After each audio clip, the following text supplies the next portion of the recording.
যাই হোক, এখানে যেটা কথা সেটা হচ্ছে যে ধরো তোমার এখানে পুলিটা রয়েছে,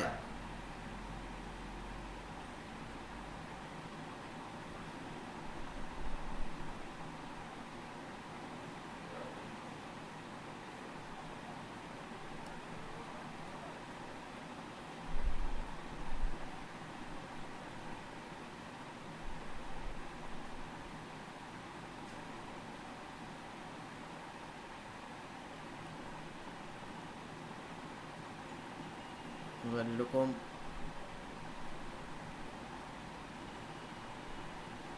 লোকটা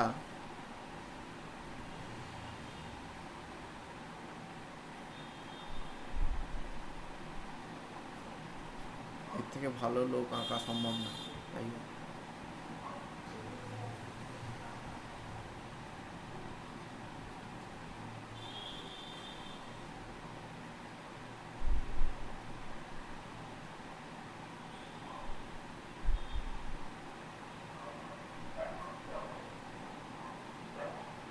ধরে টানছে দড়িটা, ঠিক আছে। তাহলে এবারে এখানে আমরা নিউমেরিক্যাল নেওয়ার আগে আগে এমনি কয়েকটা জিনিস ধরে নিই, যে লোকটার মাস ধরো স্মলে, লিফটের মাস ক্যাপিটালে, ঠিক আছে। তাহলে এখানে কত ফোর্স দিয়ে টানলে, মানে এখানে দড়ির টেনশন কত হলে পুরো সিস্টেমটার কোনো অ্যাক্সিলারেশন থাকবে না, সেটা কি করব? স্ট্রিংয়ের দুদিকে টেনশন এরকম হবে, সেটা করতে গেলে কি করবো বলো?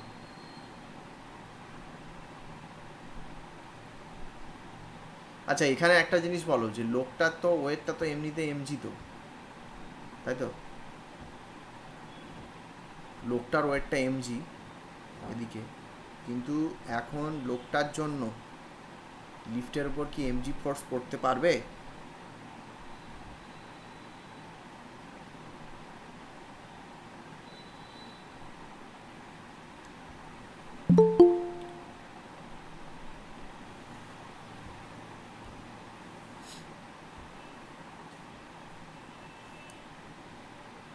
লোক লিফটের ফ্লোরে লোকটার জন্য কি এমজি ফোর্স পড়তে পারবে?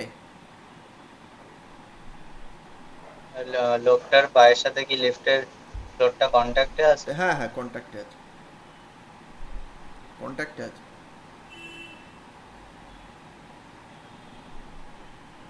এখানে আমরা কন্ডিশনটা বার করতে চাইছি, যে প্রথমে ফার্স্ট হচ্ছে find the condition for as, মানে সিস্টেম, এইটা পুরো সিস্টেমের অ্যাক্সিলারেশন জিরো হবে, সেই কন্ডিশনটা আমরা বার করতে চাই।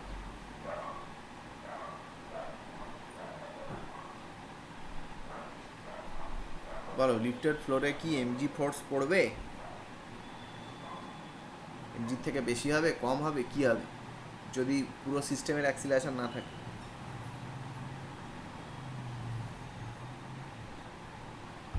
বা এমজি এমজি ছাড়া অন্য কিছু হবে কিনা এইটুকু বলো। স্মল এমজি ছাড়া, মানে লোকটার যে ওজন, সেই ওজনের সমান রিয়াকশন ফোর্স হবে নাকি অন্য কিছু হবে?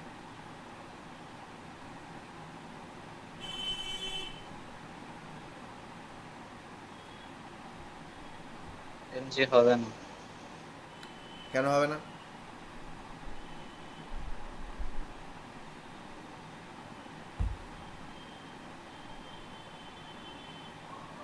সোজা প্রশ্ন, যা এত সবাই কি ভাবছো আমি বুঝতে পারছি না। তোমার যদি এরকম লোকটা যদি এরকম একটা এমনি মেঝেতে যদি দাঁড়িয়ে থাকতো, তাহলে মেঝের ওপরে লোকটা যে ফোর্সটা দিত সেটা তোমার এমজি হতো, কোনো সমস্যা নেই, তাই তো।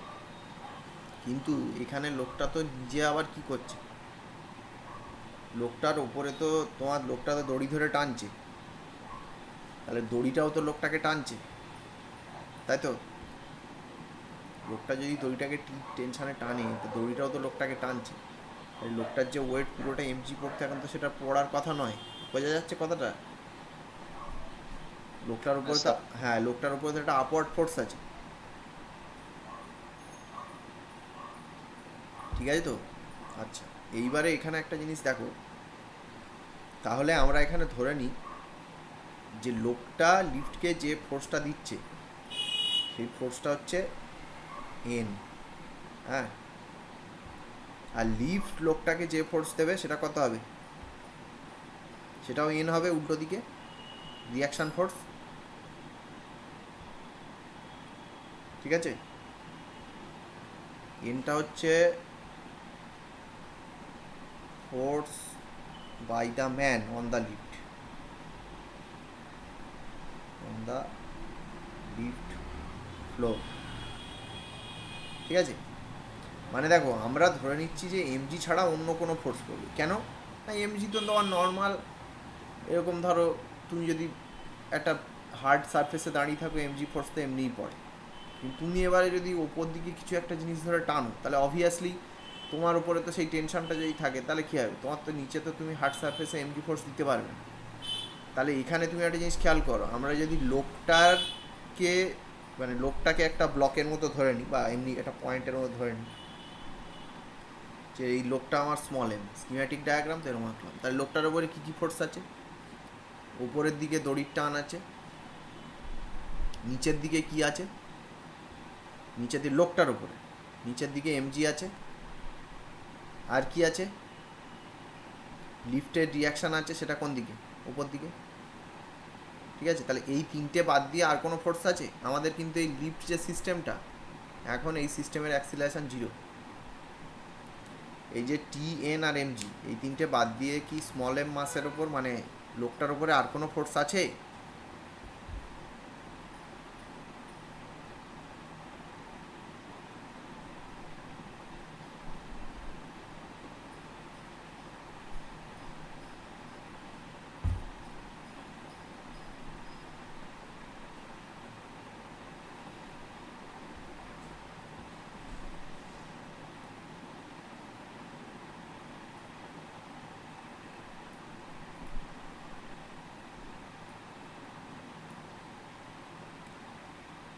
এই তিনটে ফোর্স বাদ দিয়ে আর কোনো ফোর্স নেই লোকটার উপরে। আচ্ছা, বুঝতে সমস্যা হচ্ছে কি? রেসপন্স তোমরা মানে করো না কেন? একটা হতে পারে বুঝতে সমস্যা হলে রেসপন্স না করতে পারো, কী ব্যাপার তো আমি ভেবে পাই না। একই জিনিস প্রতি ব্যাচে প্রতিদিন কেন বলতে হয়?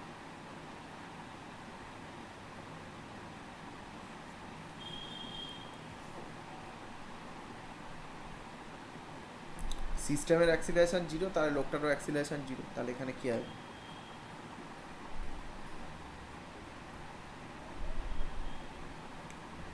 এটা হবে।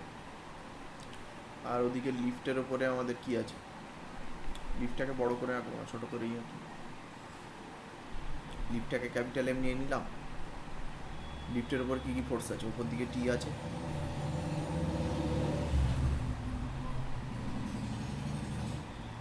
আর নিচের দিকে এন আছে। লিফটের উপরে কি আর কোনো ফোর্স আছে টি আর এন ছাড়া? সেম জি একটা হবে। হ্যাঁ, লিফটের নিজস্ব একটা ওজন আছে, এটা হচ্ছে ক্যাপিটাল এম জি। ঠিক আছে, তাহলে এবার আমরা কি ধরেছি? সিস্টেমের অ্যাক্সিলারেশন জিরো। তাহলে সিস্টেমের অ্যাক্সিলারেশন মানে সিস্টেমটা কে? লোকটা আর লিফটটাকে নিয়ে সিস্টেম। তাহলে লোকটারও অ্যাক্সিলারেশন জিরো। এটা আমি কি কেন লিখতে পারলাম এখানে? এটা লিখতে পারলাম যেহেতু এটা ইকুয়াল টু জিরো। সিমিলারলি আমাদের পরেরটার ক্ষেত্রে ক্যাপিটাল এম, যেটা মানে লিফটেরও অ্যাক্সিলারেশন জিরো, তাহলে সেখান থেকে আমরা কি লিখতে পারি? T equal to N plus capital M G লিখতে পারবো। এই তো দুটো ইকুয়েশন হয়ে গেল। তাহলে দুটো ইকুয়েশন হয়ে গেল। এবার তাহলে এখানে তোমার বিভিন্ন কেস হতে পারে, তোমাকে বলে দিতে পারে লোকটার ওজন 70 কেজি, লিফটের ওজন 200 কেজি, নানা সিস্টেম হতে পারে। কিন্তু জিনিসটা ভালো করে বোঝা হয়ে গেলে তুমি সবই করতে পারো। তাহলে এখান থেকে 1 আর 2 থেকে তাহলে তোমায় জানতে কী চেয়েছিল? ফাইন্ড দ্য কন্ডিশন ফর এইটা। তার মানে আমাদের লোকটা কত টেনশানে লিফটটাকে টানছে সেটা জানলেই হয়ে যাবে। তাহলে সেটা করতে গেলে আমরা কি করব? 1 থেকে 2 বাদ দিয়ে দাও। 1 থেকে 2 বাদ দিয়ে দাও। তাহলে 1-এর ইকুয়েশনটাকে যদি আমরা একটু চেঞ্জ করে লিখি, কী হয়? T equal to minus N plus mg হবে। ঠিক আছে, এটাই 1 নম্বর ইকুয়েশনটাকে এখানে এনে লিখছি, ওই এনটাকে ডান দিকে নিয়ে চলে গেছে। তাহলে দুটো সাম করে দাও, তাহলে 2t ইকুয়াল টু কত হবে,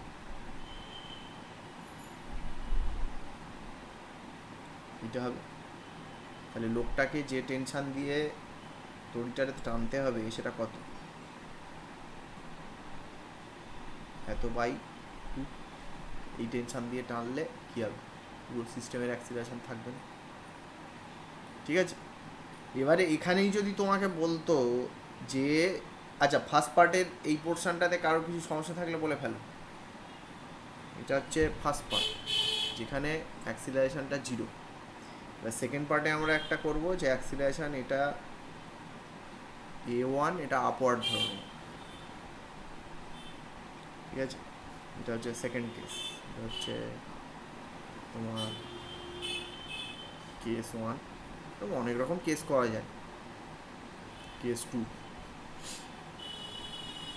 প্রথম পার্টে যদি কারোর কিছু সমস্যা থাকে বলে ফেলো। ওখানে তো আমরা কি দেখেছিলাম, ওখানে আপওয়ার্ড ডাউনওয়ার্ড অ্যাক্সিলারেশনে কখনো অ্যাপারেন্ট ওয়েট বেড়ে যায়, কখনো কমে যায়, ফ্রি ফলে 0 হয়ে যায়। তাহলে সেখানে তো একটা ওয়েট মেশিনে অ্যাকচুয়ালি কী মেজার করে, ওয়েট মেশিনটার উপরে লোকটা যে ফোর্সটা দেবে ওয়েট মেশিন সেটাই মেজার করবে। তাহলে এই অবস্থায় যদি এখানে এমনি নর্মাল কেসে যদি আমি বলি যে এখানে তোমার ধরো ওয়েট মেশিন যদি একটা থাকে, তার উপরে যদি এই লোকটা দাঁড়িয়ে থাকে, তাহলে ওয়েটটা কত আসার কথা, সেই ওয়েট যেটা আসবে, মানে এখানে যদি ওয়েট মেশিন থাকতো তাহলে যে ওয়েটটা আসবে এটা এনটাই আসবে, এনের যে ভ্যালুটা হবে, মানে লোকটা লিফটের ফ্লোরটাকে যে ফোর্সটা দিতে পারবে সেই ফোর্সটাই আসবে। সেটা নট নেসেসারিলি যে এমডির সঙ্গে সমান হবে। কিন্তু কিছু কিছু অঙ্কে বা কোনো একটা সিচুয়েশানে তোমাকে ধরো বলে দিল যে ঠিক ওয়েট পেতে গেলে কত ফোর্সে টানতে হবে বা কত অ্যাক্সিলারেশনে পুরো সিস্টেমটাকে উঠতে বা নামতে হবে, তখন তাহলে তোমাকে কী করতে হবে, ওর যে অ্যাকচুয়াল ওয়েটটা এই ইকুয়েশনে বসানোর সময় এনের জায়গায় সেটা বসিয়ে নিতে হবে, নিয়ে অঙ্কটা করতে হবে। ঠিক আছে, এরকম হতে হবে। যাই হোক, এবার সেকেন্ড পার্টে ধরো দিয়েছে যে এই লিফটার লোকটার যে সিস্টেমটা সেটা a1 অ্যাক্সিলারেশনে যদি ওপর দিকে নিয়ে যেতে হয়, পুরো সিস্টেমের অ্যাক্সিলারেশন যদি ওপর দিকে নিয়ে যেতে হয়, তাহলে লোকটাকে কত ফোর্সে দড়িটাকে টানতে হবে। আচ্ছা, এখানে একটা জিনিস কথা বলো তো, আমরা তো পুলির যে কটা প্রবলেম এমনি করেছিলাম আগের দিন বা কালকেরও যে এটা পাঠিয়েছিলাম, তাতে আমরা দেখেছিলাম যে একটা ব্লকের অ্যাক্সিলারেশন যেদিকে হয়, আরেকটা ব্লকের অ্যাক্সিলারেশন ঠিক উল্টো দিকে হয়। এই যে এখানে কোথায় জানো, এইখানে আমাদের ছিল, এখানে যেসব অঙ্ক ছিল সেখানে ওরকমই ছিল যে একটা ব্লকের অ্যাক্সিলারেশন যেদিকে হবে সেটা এরকম হতে পারে, বা সিঙ্গেল ব্লক থাকতে পারে, এটা এদিকে নামলে নিচের দিকে নামলে এটার অ্যাক্সিলারেশন ওপর দিকে হয়। কিন্তু আমাদের লিফটের যে সিস্টেমটা, মানে লিফটের সঙ্গে এইভাবে যদি পুলি আমি করি, এক্ষেত্রে কি অ্যাক্সিলারেশন লোকটার আর লিফটের কি উল্টো দিকে হতে পারে?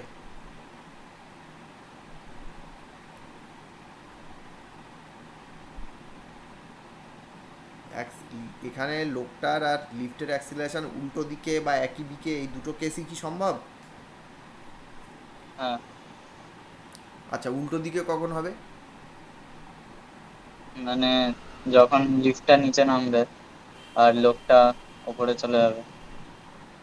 হ্যাঁ, মানে লোকটার, মানে লিফটটা যদি খুব হেভি লিফট হয়, হ্যাঁ লোকটা যদি লিফটটা যদি খুব হেভি লিফট হয়, তাহলে কী হবে, এই লোকটা তো মানে লিফটের এই পুলির সঙ্গে টানে কী হবে, লোকটার সঙ্গে লিফটের কন্ট্যাক্ট ছেড়ে যাবে। বোঝা গেল? তাহলে সেক্ষেত্রে কিন্তু লোকটার অ্যাক্সিলারেশন ওপরে, লিফটের অ্যাক্সিলারেশন নিচে হতে পারে। কিন্তু আমরা এখানে ধরে নিচ্ছি এমন একটা লিফট, মানে এই যে কেসটার ক্ষেত্রে আমরা ধরে নিচ্ছি যে এমন একটা লিফট যার লিফটটা এবারে সাংঘাতিক বিশাল ভারী নয়, মানে লোকটা এখানে দড়িটা টেনে লিফটার আপ ডাউন মুভমেন্টটাকে কন্ট্রোল করতে পারে। প্রথম কেসটা বুঝেছো তো, যে লিফটটা যদি খুব ভারী হতো, খুব হেভি লিফট হতো, তাহলে কি লোকটা তো এখান থেকে টেনে তো এটাকে, জিনিসটাকে সাপোর্ট দিতে পারতো না, তাহলে এই ফ্রেমটা নিচের দিকে নেমে যেত, লোকটা এখান থেকে কন্ট্যাক্ট ছেড়ে উপর দিকে অ্যাক্সিলারেট করতে থাকতো। সেরকম কেস নয়, আমরা এটা স্যার ম্যানেজ যদি লোকটা ধরুন মাটির ওই ফ্লোরের লিফটের ফ্লোরের কন্ট্যাক্টে নেই, তাহলে কি অ্যাক্সিলারেশন 0 হবে, এটা নেসেসারি? কার অ্যাক্সিলারেশন 0 হবে? মানে লিফটার কি অ্যাক্সিলারেশন থাকবে না থাকবে না? থাকতে পারে, কেন থাকবে? লিফটের অ্যাক্সিলারেশন তো ডিপেন্ড করবে টির সঙ্গে। টি যদি লিফটটা, তুমি বলছো যে লোকটা লোকটা লিফটের কন্ট্যাক্টে নেই, তাই তো? হ্যাঁ হ্যাঁ, তা সেই অবস্থায় দেখো এখানে অনেকগুলো কেস হতে পারে। সেই অবস্থাতেও লোকটার অ্যাক্সিলারেশন উপরে আর লিফটের অ্যাক্সিলারেশন উপরে হতে পারে, যদি লোকটা সাফিসিয়েন্ট টেনশান দিতে পারে। মানে ক্যাপিটাল টিটা যদি তোমার এমজির থেকে বড় হয়, তাহলে লিফটের অ্যাক্সিলারেশন ওপর দিকে হতেই পারে, বুঝতে পারলে? হ্যাঁ আমি এঁকে দিচ্ছি ওগুলো।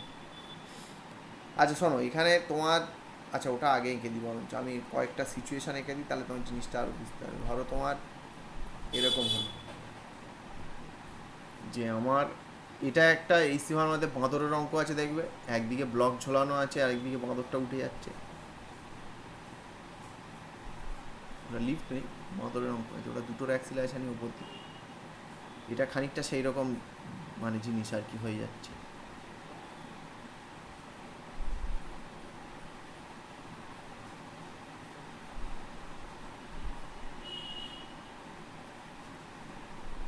আর লোকটা এইভাবে বেয়ে বেয়ে উঠছে,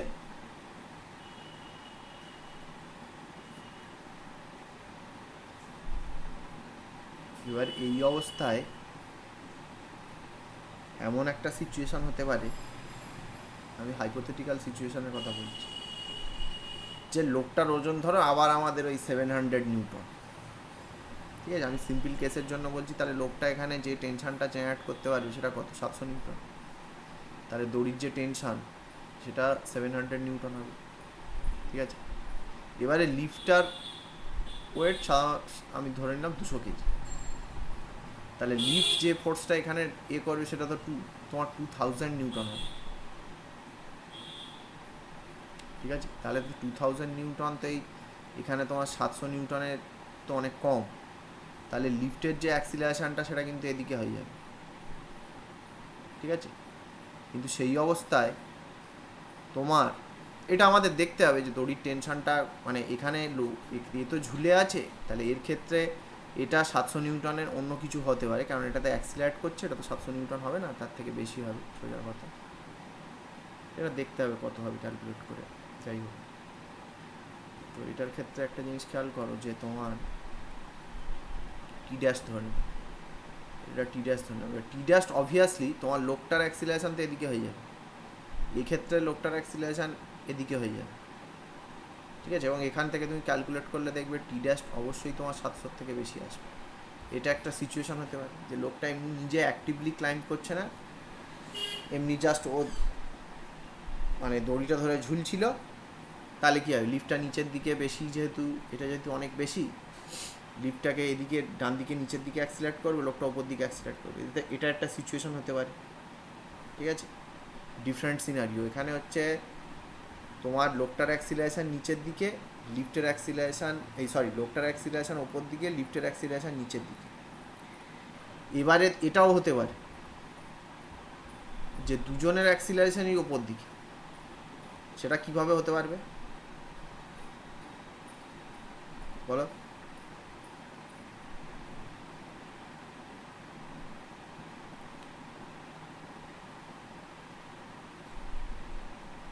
দুজনের অ্যাক্সিলারেশন ওপর দিকে, সেটা কিভাবে হতে পারবে বলো?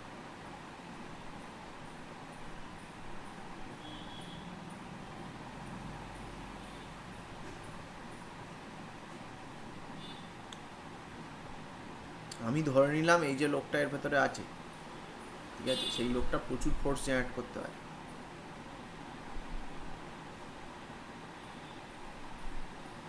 ঠিক আছে? এবং লিফটের তোমার কি বলবো, মানে ওর পা টাচ না থাকলেও হবে, তাহলেও হতে পারে। টাচ থাকলে তো হতে পারবে, টাচ না থাকলেও হতে পারে। আমি টাচ নেই ধরলাম, ঠিক আছে, ঝুলে ঝুলে ক্লাইম্ব করছে, কিন্তু এরকম তো সিনারিও হতে পারে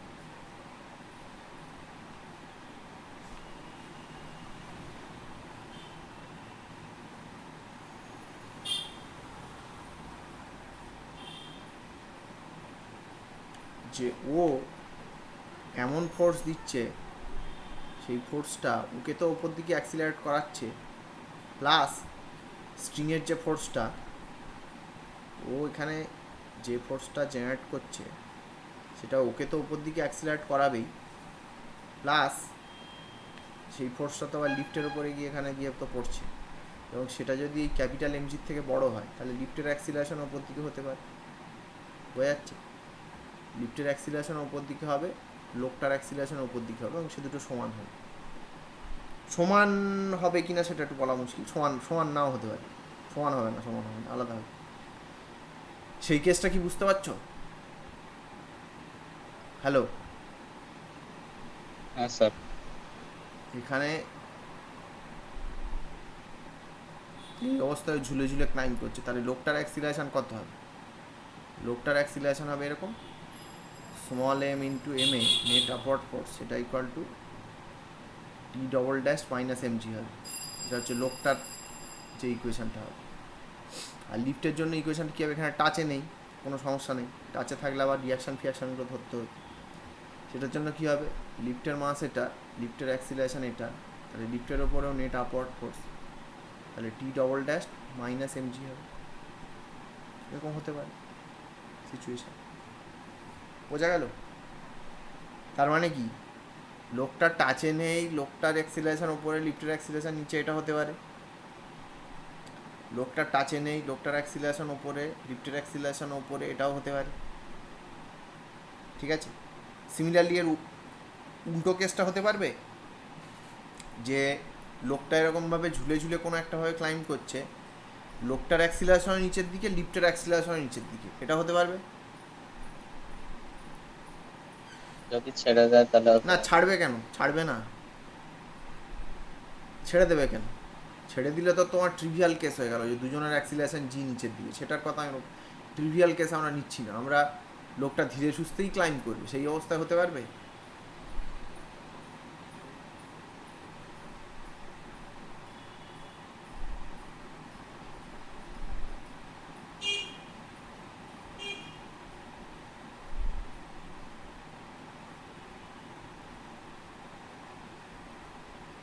হলো?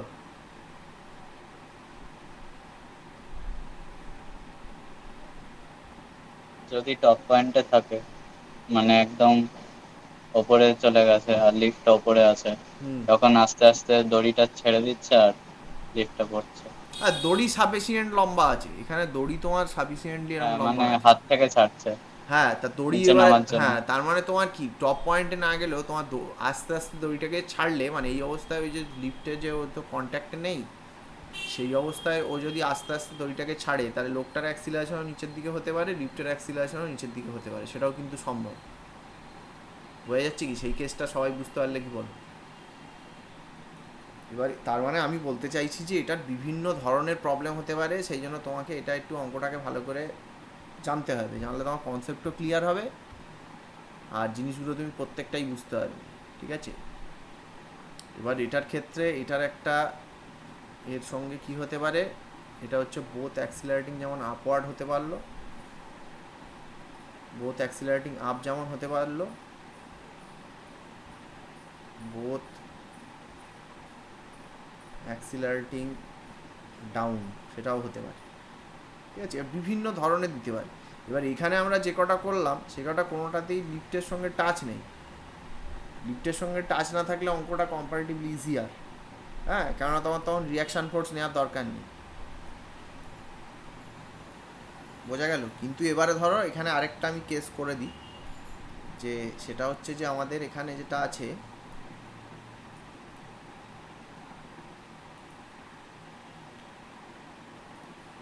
এখানে যেরকম আছে সব ঠিক আছে এটা। এবার এই অবস্থায় যেটা আমরা প্রথমে কী করেছিলাম, যে লিফটের সঙ্গে টাচে আছে, এমনভাবে ফোর্স দিচ্ছে যে ও যাতে পুরো সিস্টেমটা যাতে একটা জায়গায় চুপচাপ দাঁড়িয়ে থাকে। এবার আমরা ধরে নিচ্ছি যে লোকটা লিফটের সঙ্গে এরকম টাচে আছে, সেই অবস্থায় এমনভাবে দড়িটা ছাড়ছে বা এমনভাবে ফোর্স দিচ্ছে যাতে A1 অ্যাক্সিলারেশন হয়, লিফটের সঙ্গে টাচে থেকে অ্যাক্সিলারেট করছে। তার ক্ষেত্রে কী হবে? তার ক্ষেত্রে তাহলে ছবিটা যদি আমরা আঁকি, এটার ক্ষেত্রে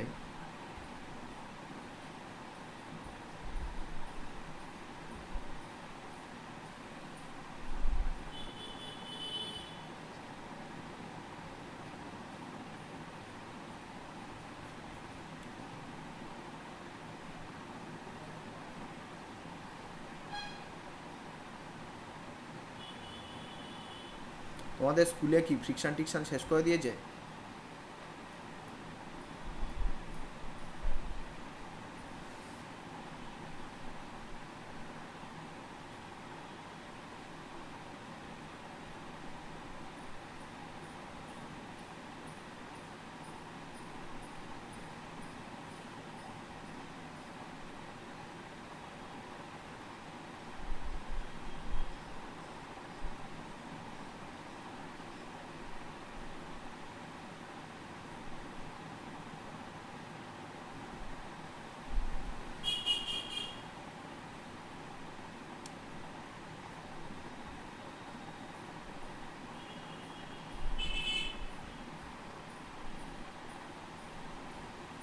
লোকটার ওপরে টি উপর দিকে, পুলির ওপরে টি নিচে, সেগুলো নিশ্চয়ই জানো। যাই হোক,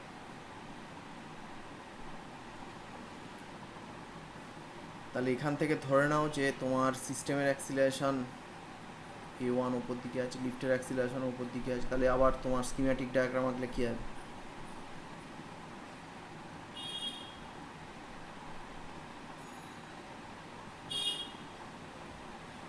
এটা লোকটার জন্য আঁকছি।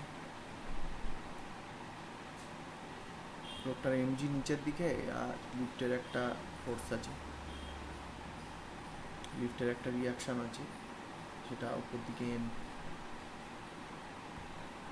আর লোকটার অ্যাক্সিলারেশন A1, তাহলে লোকটার ইকুয়েশন কী হবে? এখানে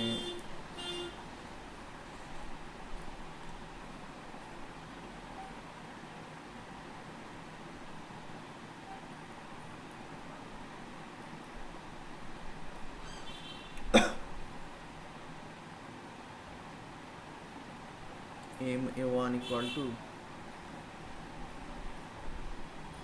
টি প্লাস এন মাইনাস এমজি হবে, ঠিক আছে?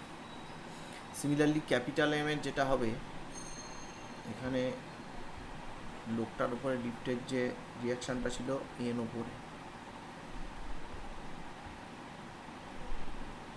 লোকটার ওয়েটের দিকে কাজ করছে। লোকটার উপরে কী কী ফোর্স আছে? 3টে ফোর্স আছে ধরে নিয়েছি। সিমিলারলি যেটা আমাদের ক্যাপিটাল এম, তার উপরে কী কী ফোর্স আছে? টি ওপর দিকে আছে, এমজি নিচের দিকে আছে,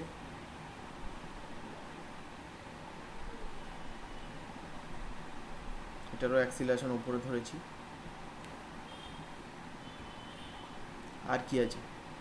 এন নিচের দিকে হবে, তার কারণ লোকটা লিফটটাকে যে ফোর্স দিচ্ছে সেটা নিচের দিকে। ব্যাস, তাহলে এটার ইকুয়েশন কী হবে? MA1 equal to T minus MG plus N, ঠিক আছে? এ বি নাও, যদি আলাদা সেগমেন্ট করবো তাহলেই তো হয়ে গেল। তাহলে এখান থেকে কী হবে? এখান থেকে তো তোমার A1 কত অ্যাক্সিলারেশনে তোমাকে পুরো সিস্টেমটাকে উপরে নিয়ে যেতে হবে সেটা বলে দিচ্ছে, তার মানে A1টা নোন। তাহলে এখান থেকে কী করতে পারবে?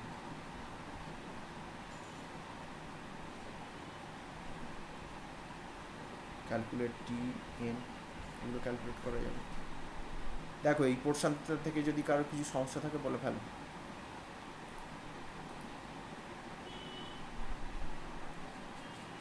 পুরো সিস্টেমটা যখন টাচে থেকে উপরের দিকে অ্যাক্সিলারেট করবে, কোনো সমস্যা থাকলে বলো।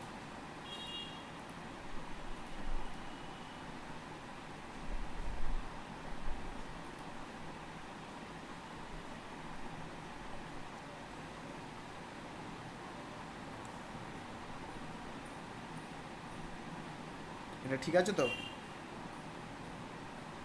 হ্যাঁ স্যার। আচ্ছা,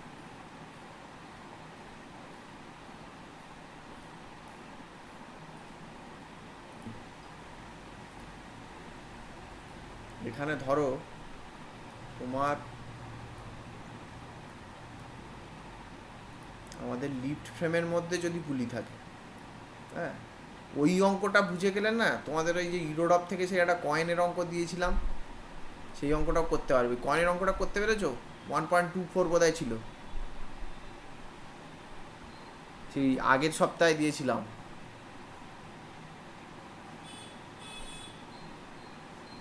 সবাইকেই দিয়েছিলাম। ওই অঙ্কটা করতে পেরেছো কি? তোমার লিফটটা সেই কি অ্যাক্সিলারেশন নিয়ে বেরিয়ে যাচ্ছে, সেখানে একটা কয়েন ড্রপ করা হলো, তাহলে তোমার কয়েনটা কতক্ষণে নিচে এসে পড়বে, ওই অঙ্কটা করেছিলে? কারা করেছিলে?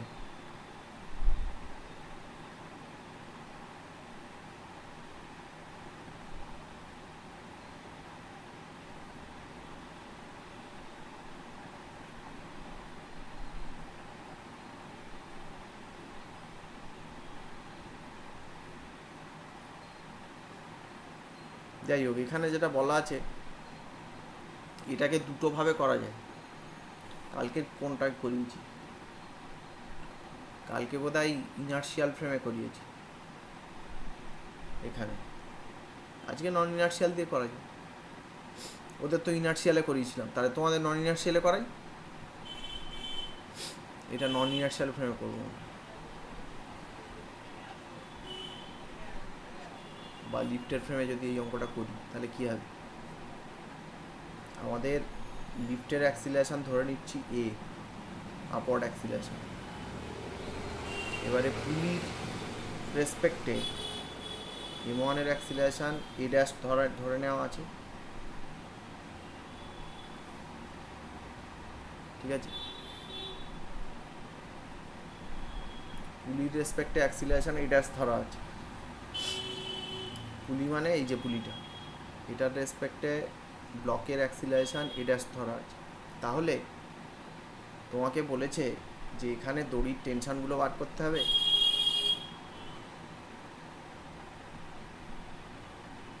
এখানে টেনশনগুলো বার করতে হবে, আর এখানে যদি বাইরে লিফটে একটা দড়ি দিয়ে টানা হতো তারও টেনশন বার করতে হবে। সেটা আমরা পরে আসছি। এরকম একটা অঙ্ক তোমাদের ওই হোমওয়ার্ক অ্যাসাইনমেন্টের মধ্যেও আছে।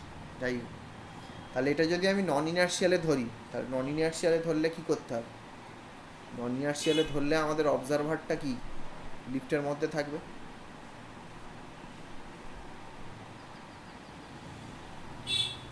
ঠিক আছে? তাহলে নন ইনার্শিয়ালে করলে অবজারভারটা আমাদের লিফটের মধ্যে থাকবে। তাহলে তুমি এখন বলো যে আমাদের এই যে অবজারভারটা M1-এর অ্যাক্সিলারেশন কত দেখবে? Acceleration of M1 with respect to the observer কত হবে? এ ড্যাশই হবে, নিচের দিকেই হবে। কেননা পুলি আর অবজারভার তো একই, মানে পুলিটা তো লিফটের রেসপেক্টে পুলির কোনো অ্যাক্সিলারেশন নেই, তেমনি অবজারভারেরও লিফটের রেসপেক্টে কোনো অ্যাক্সিলারেশন নেই। তাহলে পুলির রেসপেক্টে M1-এর অ্যাক্সিলারেশন যা, ওই ভেতরে যে দাঁড়িয়ে আছে তার রেসপেক্টে M1-এর অ্যাক্সিলারেশন একই, ঠিক আছে? এটা নিয়ে কারোর সমস্যা থাকলে বলো।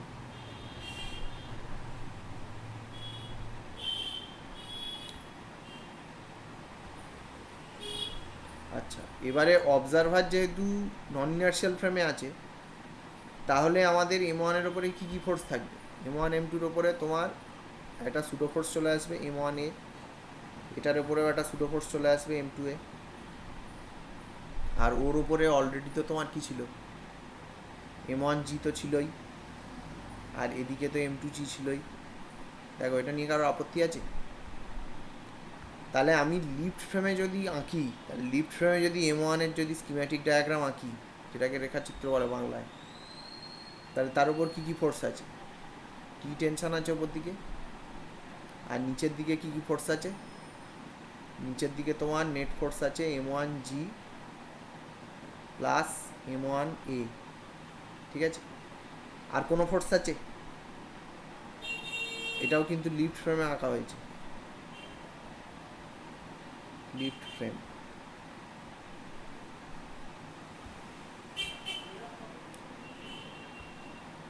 বলো, আর কোনো ফোর্স আছে? নেই তো। তাহলে এই তিনটে ফোর্সের এফেক্টে M1টা লিফট ফ্রেমে এ ড্যাশ অ্যাক্সিলারেশনে নিচের দিকে যাচ্ছে।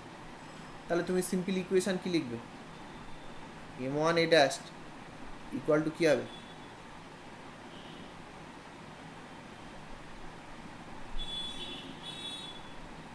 এইটা হবে তো? দেখো, এটা সবাই বুঝতে পারলে? আমি সিম্পল নিচ্ছি, মানে এটা আমি অবজারভারটা আমাদের লিফট ফ্রেমে আছে, সেই জন্য দুটো ব্লকের ওপরই আমার সুডো ফোর্স চলে আসবে, সেই জন্য আমাদের M1 যেটা ব্লকটা, M1 ব্লকটাকে আমি জাস্ট এরকম একটা ডটের মতো এঁকে নিয়েছি। এটা আমাদের ওই কী বলে সিমেট্রিক ডায়াগ্রাম আঁকার পদ্ধতি। ওটা তুমি ব্লক হিসেবেও আঁকতে পারতে, অসুবিধা কিছু ছিল না। সেইভাবে আঁকলে যে ইকুয়েশনটা লেখা হয়েছে সেটা নিয়ে কারো সমস্যা থাকলে বলো। এটা ইনার্শিয়ালে আমরা কালকের ব্যাচে ইনার্শিয়ালে করেছি, ওটার রেকর্ডিং তোমাদেরকে দেওয়া আছে। ইনার্শিয়ালেরটা তোমরা দেখবে, ওখানে একটা খুব ইন্টারেস্টিং জিনিস আছে, সেটা আমি বলে দেবো। অ্যাক্সিলারেশনটা ইনার্শিয়ালে একটু চেঞ্জ হয়। এখন এই যে ইকুয়েশনটা হলো, এটা নিয়ে কারো কিছু সমস্যা আছে? আচ্ছা, সিমিলারলি M2 ডায়াগ্রাম আঁকো একদম একইভাবে। M2-র ওপরে কী কী ফোর্স আছে, আবার সেই একই টি ওপর দিকে। আর নিচের দিকে কী কী ফোর্স আছে? নিচের দিকে আছে তোমার M2 G+A, ঠিক আছে? তাহলে এই দুটো ফোর্সের এফেক্টে M2 নেট অ্যাক্সিলারেশন কোন দিকে? ওপর দিকে। এটাও কিন্তু লিফট ফ্রেমে, এই জিনিসটাও লিফট ফ্রেমে। পরের যেটা করছি সেটাও লিফট ফ্রেম। তাহলে লিফট ফ্রেমে ওর ইকুয়েশন কী হবে? লিফট ফ্রেমে ওর ইকুয়েশন হবে M2A', কারণ আপওয়ার্ড অ্যাক্সিলারেশন যে, তাহলে ফোর্স নেট ফোর্স ওপর দিকে, তাহলে সেই জন্য M2A' লিখছি। তাহলে M2A' equal to net upward force কত হবে? ওপর দিকে কী ফোর্স আছে? টি। আর নিচের দিকে কী ফোর্স আছে? Minus M2 G+A। দেখো, ঠিক আছে? তাহলে এই দুটো ইকুয়েশন হবে, এই দুটো ইকুয়েশন তুমি সলভ করবে, করলে তোমার টি ফি সব বেরিয়ে যাবে। বোঝা গেল? এবার লিফটটা কী অ্যাক্সিলারেশনে যাচ্ছে সেটা তো অননোন। তাহলে এবারে 1 আর 2 থেকে, ফ্রম 1 and 2,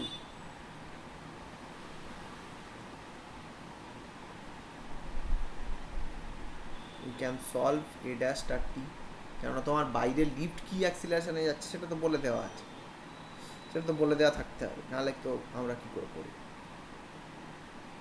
ঠিক আছে? এবার এখান থেকে তোমার যেহেতু লিফটটা, দেখো লিফটটা যেহেতু এ অ্যাক্সিলারেশনে উঠছে, তাহলে এই যে T" পার করতে গেলে কী করতে হবে বলো? এই দুটো ইকুয়েশন নিয়ে আপাতত কারোর কোনো সমস্যা নেই তো?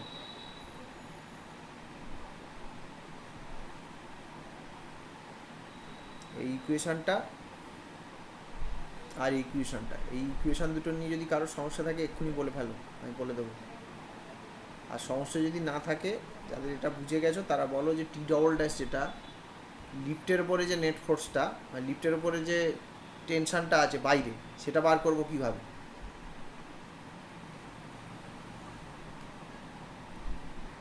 বা এখানে ধরো তোমার ওই যে T' ভ্যালুটা কত হবে? T' ইকুয়াল টু কত হবে?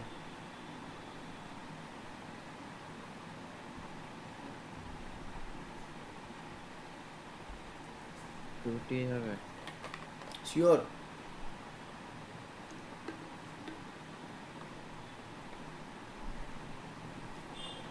T' ইকুয়াল টু 2T আমরা প্রুভ করবো কী করে? এটা আমি আগের দিন বোধহয় বলেছিলাম একটু। T' ইকুয়াল টু যে 2T হবে সেটা আমরা প্রুভ করতে পারবো। আচ্ছা, এখানে একটা জিনিস বলো তো, এই যে পুলিটার অ্যাক্সিলারেশন কত? লিফট ফ্রেমে নয়, এমনি গ্রাউন্ড ফ্রেমে পুলির অ্যাক্সিলারেশন কত?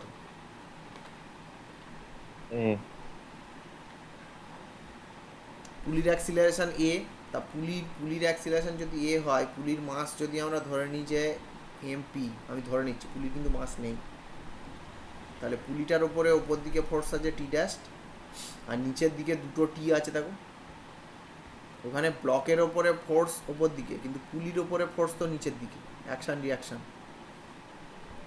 তাহলে এখানে আমার পুলিটার ওপরে নেট ফোর্স কত? 2T নিচের দিকে আছে। আর কোনো ফোর্স আছে? আর কোনো ফোর্স নেই। পুলির অ্যাক্সিলারেশন ওপর দিকে, তাহলে এখানে পুলির একটা ইকুয়েশন হলে MP(A) ইকুয়াল টু তোমার T' মাইনাস 2T হওয়া উচিত। কিন্তু যেহেতু আমাদের পুলির মাস 0, তাহলে এখান থেকে কি হচ্ছে? T' মাইনাস 2T হচ্ছে। তাহলে ওখান থেকে আমরা কি লিখতে পারছি? এখান থেকে আমরা কি লিখতে পাচ্ছি, টি ড্যাশ ইকুয়াল টু টি লিখতে পাচ্ছি। ঠিক আছে, ব্যাস এই তো হয়ে গেল। এবার এটা সব জায়গায় আমরা প্রুফ করবো না, এটা একবার ভালো করে বুঝে নিলে তারপর আমরা ধরতে পারবো যে যদি আমার পুলি মাসলেস হয় তাহলে সেক্ষেত্রে পুলির টেনশানটা ওইভাবে আমরা বার করতে পারবো, মানে পুলির ওপরের পার্টের টেনশানটা ওইভাবে বার করতে হবে। যাই হোক, তাহলে এবারে লিফটের ওপরে যে টি ডবল ড্যাশটা আছে সেটা বার করতে গেলে কী করতে হবে, সেটা কত হবে, লিফটের মাস ধরে নাও ক্যাপিটাল এম,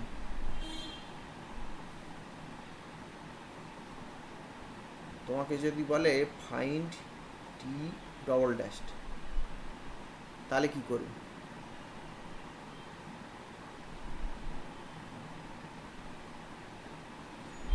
তাহলে লিফটের তোমার ওই স্কিম্যাটিক ডায়াগ্রাম করতে হবে। তাহলে লিফটের যদি ডায়াগ্রাম করি, বা লিফটটাকে আমি ওইভাবে না এঁকে এমনিভাবে আঁকছি, এরকম ছোট বক্সের মতো আঁকছি, তাহলে বুঝতে সুবিধা হবে। তুমি একটা জিনিস খেয়াল করো, হ্যাঁ বলো। m into a plus g. M into A plus G, কেন,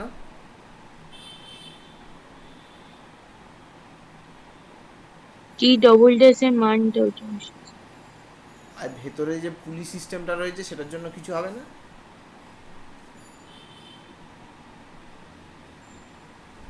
তুমি তো যেটা বললে যে লিফটটা যদি তোমার, তুমি যেটা বললে সেটা হচ্ছে যে আমার যদি ক্যাপিটাল এম মাসের যদি কোনো একটা জিনিসকে এ অ্যাক্সিলারেশনের ওপরে টানতাম যে ফোর্সটা লাগবে, সেটা ঠিক আছে, কিন্তু এখানে তো শুধু মাসটা নেই, তোমার আমাদের লিফটটা এ অ্যাক্সিলারেশনের ওপর দিকে যাচ্ছে, কিন্তু লিফটের ভেতরে ওই যে পুলির সিস্টেমটা ঝোলানো আছে, তো সে তো নিচের দিকে একটা ফোর্স দিচ্ছে লিফটকে, সেটা তো টি ড্যাশ, বোঝা যাচ্ছে, হ্যালো,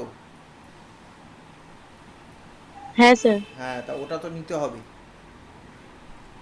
নাহলে বাকিটা ঠিক আছে, এখানে ক্যাপিটাল এমজি হবে, ঠিক আছে। তাহলে এবারে লিফটের ওপরে তোমার লিফটের অ্যাক্সিলারেশন ওপর দিকে, তাহলে আমার ইকুয়েশন কী হবে, m a equal to net downwards force কত হবে, এম জি প্লাস টি ড্যাস্টের জায়গায় টু টি বসবে, এইটা বসবে, মাইনাস টি ডবল ড্যাশ হবে। দেখো এই ইকুয়েশনটা নিয়ে কারো আপত্তি আছে, তাহলে T double dash equal two কত হচ্ছে, M G plus two T minus M A হচ্ছে,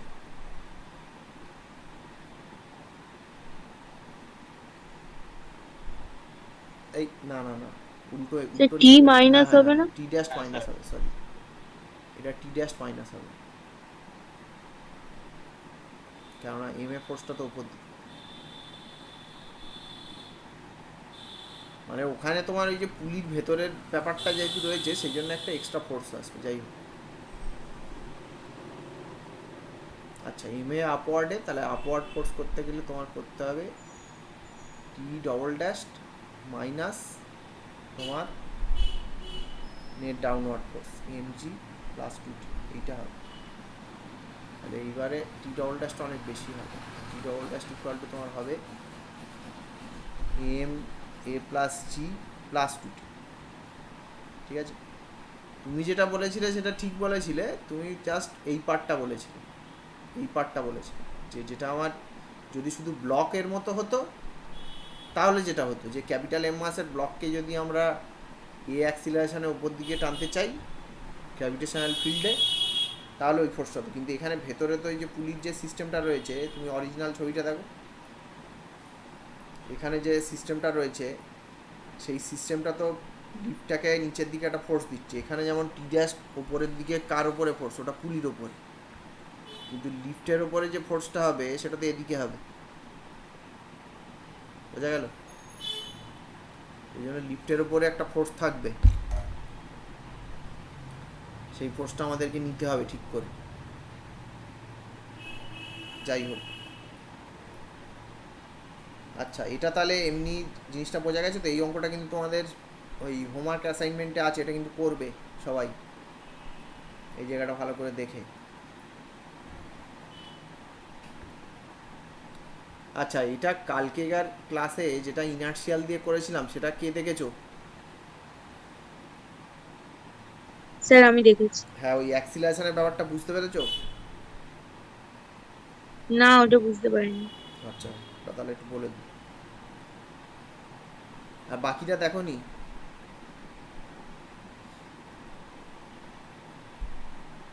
যাকে এই জিনিসটাই যদি আমাদের, আচ্ছা ওটা তো ওখানে রয়েছে, ওই ছবিটাই দেখি। তোমার এখানে দেখো, এখানে ওই অঙ্কটাতেই আমরা পুরো জিনিসটাকে যদি গ্রাউন্ড ফ্রেম থেকে দেখি, ঠিক আছে, পুরো জিনিসটাকে যদি গ্রাউন্ড ফ্রেম থেকে দেখি তাহলে কি দেখব? আমার লিফটের অ্যাক্সিলারেশান এ ওপর দিকে, ঠিক আছে, তাহলে এই যে পুলিটা যেটা আছে, এই যে পুলিটা তো লিফটের সঙ্গে বাঁধা রয়েছে, পুলির অ্যাক্সিলারেশান গ্রাউন্ড ফ্রেমে কত? সেটাও এ আপওয়ার্ড। এটা নিয়ে কারো সন্দেহ আছে যে পুলির অ্যাক্সিলারেশান এ আপওয়ার্ড হবে? এটা নিয়ে কারো সমস্যা আছে? না স্যার। আচ্ছা, তাহলে এইবারে কি বলেছে? এবারে বলেছে যে পুলির রেসপেক্টে এম ওয়ানের অ্যাক্সিলারেশান নিচের দিকে এ ড্যাশ, ঠিক আছে, পুলির অ্যাক্সিলারেশান গ্রাউন্ডের রেসপেক্টে এ আপওয়ার্ডে, পুলির রেসপেক্টে এম ওয়ানের অ্যাক্সিলারেশান এ ড্যাশ নিচের দিকে। তাহলে গ্রাউন্ডের রেসপেক্টে এম ওয়ানের অ্যাক্সিলারেশান কত? এ মাইনাস এ ড্যাশ আপওয়ার্ড, এইদিকে। এই লাইনটা নিয়ে কার সমস্যা আছে বলো? কোনো একটা জিনিস, সেটা পার্টিকেল হতে পারে, একটা বাস হতে পারে, একটা লিফট হতে পারে, কিছু একটা হতে পারে, তার অ্যাক্সিলারেশান কোনো একটা ডিরেকশানে এ, ঠিক আছে, তার রেসপেক্টে আরেকজনের অ্যাক্সিলারেশান উল্টো দিকে কিছু একটা, মানে পুলির রেসপেক্টে এম ওয়ানের অ্যাক্সিলারেশান এ ড্যাশ ডাউনওয়ার্ডে, কিন্তু পুলির নিজস্ব অ্যাক্সিলারেশান এ আপওয়ার্ডে, ঠিক আছে, সেটা কি উইথ রেসপেক্ট গ্রাউন্ড। তাহলে গ্রাউন্ডের রেসপেক্টে এম ওয়ানের অ্যাক্সিলারেশান করতে গেলে কী করতে হবে? পুলির যে অ্যাক্সিলারেশানটা তার থেকে এটা বাদ দিতে হবে না?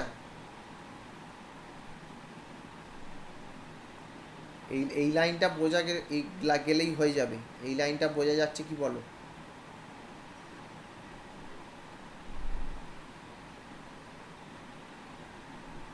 তাহলে এটা বিয়োগ হলো কেন? আচ্ছা, এখানে চলে এসো। সেই এক্সাম্পলটা কোথায় গেল? সেই এক্সাম্পলটা মুছে দিয়েছি। আচ্ছা ঠিক আছে, আরেকবার লিখছি আমি। এখানে ধরো তোমার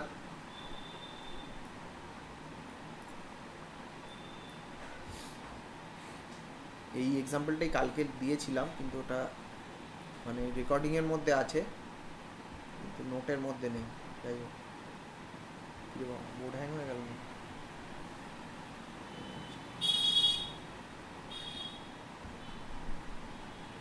এখানে ধরো এটা, এবার তুমি হরাইজন্টাল ডিরেকশানে একটা মোশন দেখো। তোমার এখানে একটা বাস আছে, বাস বা গাড়ি কিছু একটা আছে,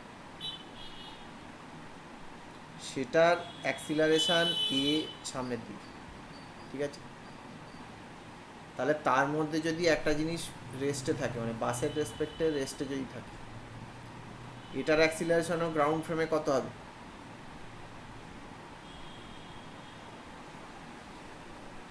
বলো। ভেতরে এটা একটা এম ড্যাশড একটা মাস আছে, তার অ্যাক্সিলারেশন গ্রাউন্ড ফ্রেমে কত হবে, যেটা বাসের রেসপেক্টে ফিক্সড আছে?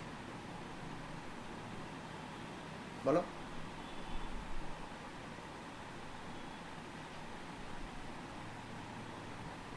এটাও তো সেম হবে,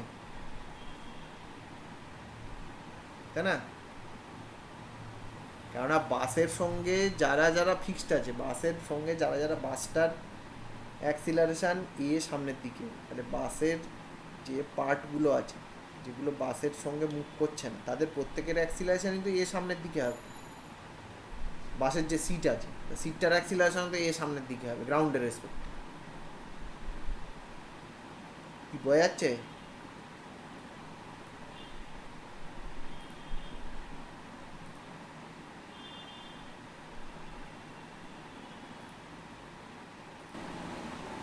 ধরো ওই যে এগুলো সাধারণত আগের সিনেমায় হতো, ট্রেনের ওপরে মারামারি হতে দেখেছো তো? এখানে ট্রেন আছে, আমি এটা অ্যাক্সিলারেশন না এমনি দিয়ে ধরছি, আমাদের ট্রেনগুলো এরকম নয়, যাই হোক। এবার ট্রেনটা অ্যাক্সিলারেট করছে বা ট্রেনটা সামনের দিকে একটা ভেলোসিটি নিয়ে যাচ্ছে, আগে ভেলোসিটি বুঝি তারপরে অ্যাক্সিলারেশন বুঝি, ঠিক আছে? এবারে ট্রেনটা অ্যাক্সিলারেট করছে, তাহলে তোমার কি হচ্ছে, ট্রেনটা অ্যাক্সিলারেট করছে, এবার ট্রেনের ছাদের ওপর দিয়ে দৌড়াচ্ছে একজন, ঠিক আছে? ট্রেনের রেসপেক্টে ইউ ভেলোসিটিতে। তাহলে গ্রাউন্ডের রেসপেক্টে লোকটার ভেলোসিটি কত হবে?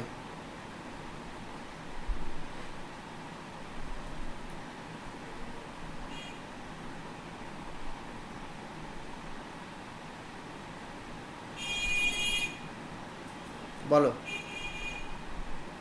a plus u v plus u হবে, তার কারণ ট্রেনের ভেলোসিটি তো তোমার তো ভি, তাহলে ট্রেনের উপরে যদি ট্রেনের ছাদের উপর দিয়ে ট্রেনের রেসপেক্ট, এটা কিন্তু with respect to the train,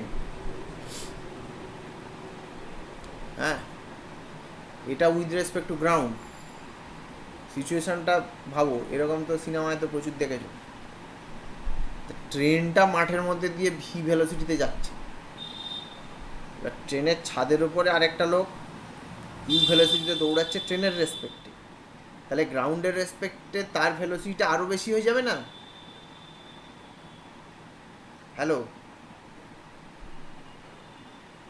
হ্যাঁ স্যার।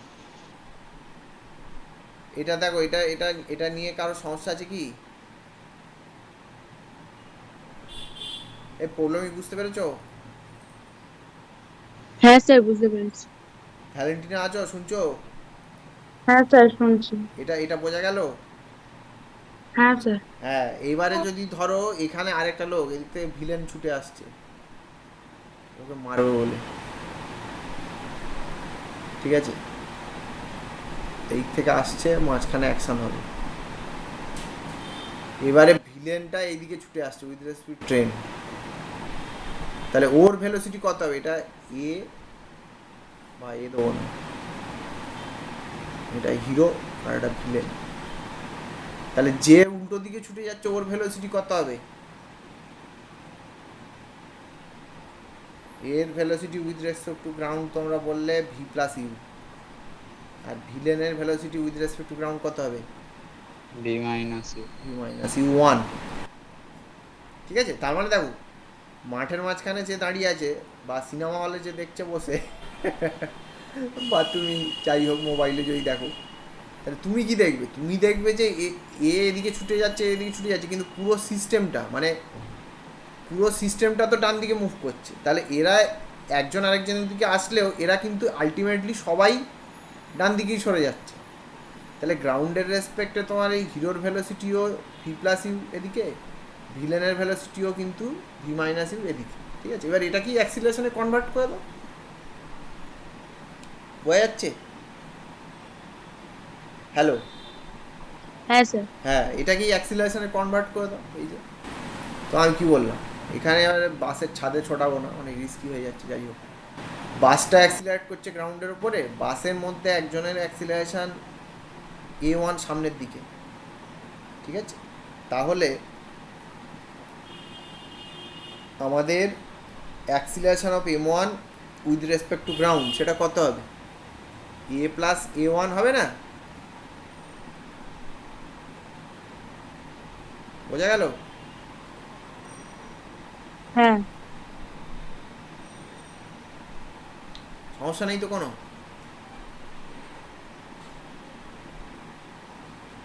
তাহলে এবার তুমি সিমিলার কেস, তুমি এবার পুলিতে চলে এসো, দেখো অ্যাক্সিলারেশনের ব্যাপারটা নিয়ে ঝামেলাটা মিটলো কি? হ্যাঁ স্যার। এইবার তুমি পুলিতে চলে এসো, পুলিতে একই জিনিস, বোঝা গেল পুলি? হ্যাঁ, এবার তুমি পুলিতে চলে এসো, ওটা হরাইজেন্টাল মোশন হচ্ছিল, এটা ভার্টিক্যাল মোশন। তা তোমার এখানে লিফটের অ্যাক্সিলারেশন এ উপরের দিকে আছে, লিফটের রেসপেক্টে পুলি তো ফিক্সড আছে, লিফটের সঙ্গে বাঁধা আছে, তাহলে আমি বলতে পারি যে লিফটের রেসপেক্টেই এম ওয়ানের অ্যাক্সিলারেশন এ ড্যাশ নিচের দিকে, তাহলে এম ওয়ানের অ্যাক্সিলারেশন গ্রাউন্ডের রেসপেক্টে এ মাইনাস এ ড্যাশ আপওয়ার্ডে, এটা নিয়ে এবার কোনো সন্দেহ আছে কি বলো?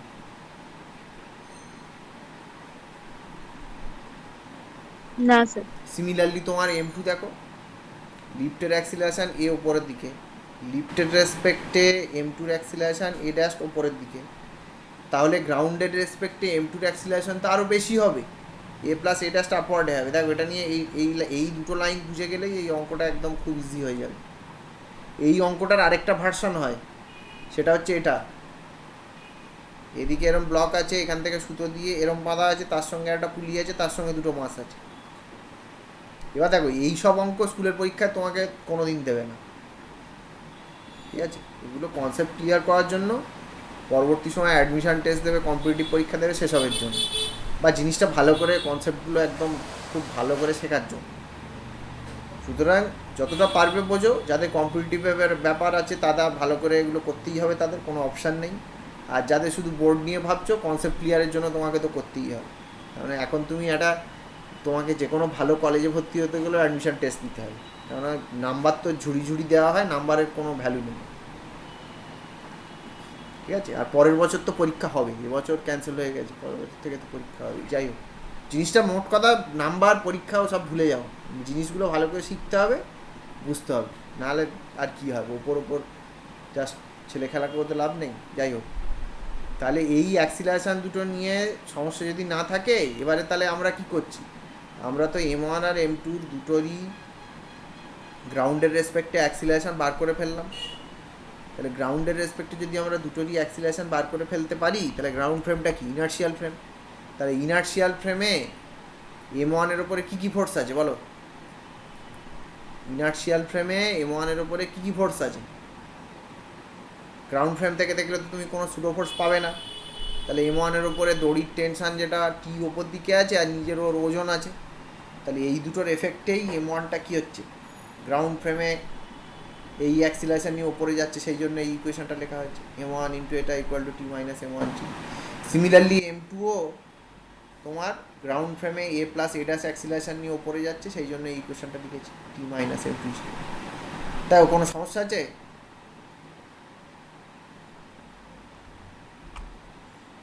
এই দুটো ইকুয়েশানে কোনো সমস্যা আছে কি বলো? এই দুটো ইকুয়েশান লিখতে পারলেই তোমার তো এ দেওয়া আছে, তাহলে এ ড্যাশ টি তুমি সবই বার করে ফেলতে পারবে। এই দুটো ইকুয়েশানে কোনো সমস্যা আছে কি বলো?